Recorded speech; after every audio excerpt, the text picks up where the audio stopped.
क्या आपको पता है कि लेमन ट्री होटल्स जो कि इंडिया का one of the most premium mid segment hotel stock है, उसने पिछले 1 साल के टाइम पीरियड में 100% से ऊपर की रिटर्न दी है। अब आपको ये लगा होगा कि 100% की रिटर्न दे दी है स्टॉक ने, इससे ज़्यादा ऊपर कहाँ जा सकता है। आपको अब एक स्टोरी लाइन बताता हूँ, उस पर आप वर्क करना शुरू करें। 2028 तक कंपनी ने अपनी प्रोजेक्टेड ग्रोथ जो बताई है अपने रूम्स के अंदर, वो ये बोला है कि 13,400 रूम्स से कंपनी 20,000 रूम्स तक पहुंच जाएगी। इस टाइम आज की डेट में उनके पास जो होटल्स हैं वो है 155। 2028 तक 300 होटल्स तक का कंपनी का प्रोजेक्शन है। प्लस सबसे मेजर पॉइंट कंपनी का क्या है, ट्रांजिशन इन स्ट्रेटजी।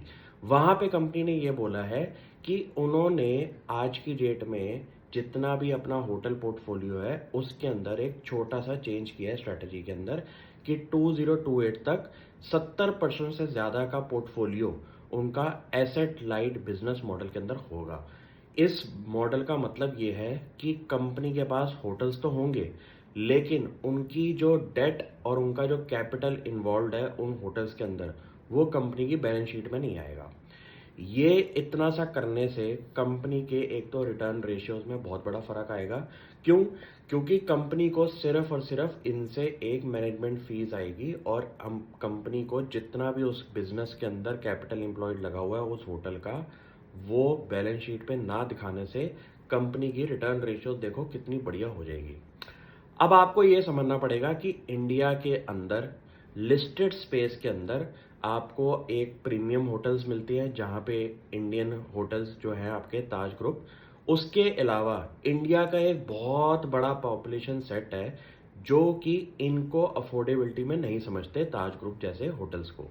वहाँ पे आता है लेमन ट्री का प्लेयर, कि लेमन ट्री ने अपनी जो स्ट्रेटेजी बनाई हुई है वो उन्होंने बनाई हुई है सब मिड इनकम ग्रुप के अंदर, कि जहाँ पे लोगों ने अपना हॉलिडे पे तो जाना है, लेकिन उनके बजट साइज इतने बड़े नहीं है कि वो अफोर्ड कर सके ताज जैसे प्रॉपर्टीज।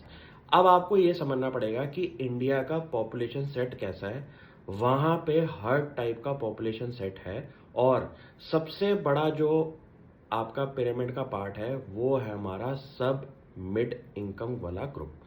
उस ग्रुप के लिए अगर आप अपना पोर्टफोलियो डिजाइन करें और एक ऐसे बास्केट ऑफ स्टॉक्स रखें जिनकी आने वाले कुछ सालों के अंदर प्रोजेक्शंस आप अगर स्टडी करके देखें, तो आपको हिसाब लग जाएगा कि इंडिया की इकोनॉमी अगर ग्रो हो रही है तो किन किन सेक्टर्स के अंदर रैपिड मूवमेंट हो सकती है ग्रोथ के, अगर आप आंसर्स चेक करना चाहते हैं।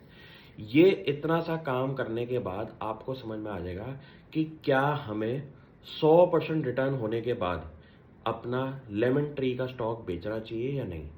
ये आंसर सिर्फ आपके पास होना चाहिए और आपका माइंडसेट होना चाहिए उस स्टॉक को लेके। क्यों?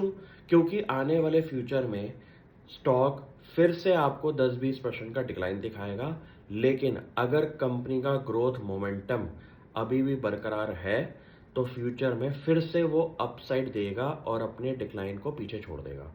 ये स्ट्रेटेजी अगर आपने समझ ली और गिनती के आप 100 स्टॉक्स 50 स्टॉक्स पे इतना सा होमवर्क करके बैठ जाएं, तो शायद अगले 5 साल तक आपको हर फॉल के अंदर अपॉर्चुनिटीज दिखाई देंगी और आपको घबराहट नहीं होगी कि यार इस बार ये प्लस में आ जाए तो मैं बेच दूं ये स्टॉक। ऐसा करने से आप इंडिया की लॉन्ग टर्म ग्रोथ स्टोरी से दूर हो जाते हैं और छोटे माइंडसेट छोटे टाइम पीरियड के लिए मार्केट में बैठेंगे, आगे जाके मार्केट में लंबा नहीं रह पाएंगे। अगर ऐसी स्ट्रेटेजी रखेंगे कि मेरे को तो सिर्फ ट्रेडिंग करनी है, मेरे को कंपनी से क्या मतलब। कंपनी का मतलब ही यही होता है कि स्टॉक तो 100% बढ़ गया, लेकिन आपको ये समझना चाहिए कि कंपनी का बेस क्या था, कंपनी के रेवेन्यूज क्या थे, कंपनी के रिटर्न रेशियोज क्या थी। आने वाले फ्यूचर में जब कंपनी अपना डेट का जो मेजर चंक है वो जब पे ऑफ कर देगी तो कंपनी की रिटर्न रेशियोज एकदम से चेंज हो जाती हैं। इसका लिविंग एग्जांपल है हमारा इंडियन होटल्स की बैलेंस शीट। आप चेक करें, कंपनी ने एकदम अपने आप को ट्रांसफॉर्म किया हाई डेट कंपनी से लो डेट कंपनी में। कंपनी आज की डेट में खड़ी हो चुकी है और इसको कहते हैं एक फाइनेंशियल इंजीनियरिंग का मेजर कॉन्सेप्ट, जहाँ पे एक कंपनी अच्छा खासा डेट लेके उसको जब रीपे करती है तो कंपनी का एकदम फाइनेंशियल इंजीनियरिंग करके मार्वल क्रिएट होता है। वहाँ पे कंपनी के फाइनेंशियल रेशियोज एकदम चेंज होना शुरू हो जाती हैं। ये चीज़ों पे आपको होमवर्क करना है और सिर्फ 50 से 100 कंपनीज पे काम करें। उनके ऊपर अपना रेगुलर इंटरवल पे स्टडी मटेरियल बना के रखें। Thank you.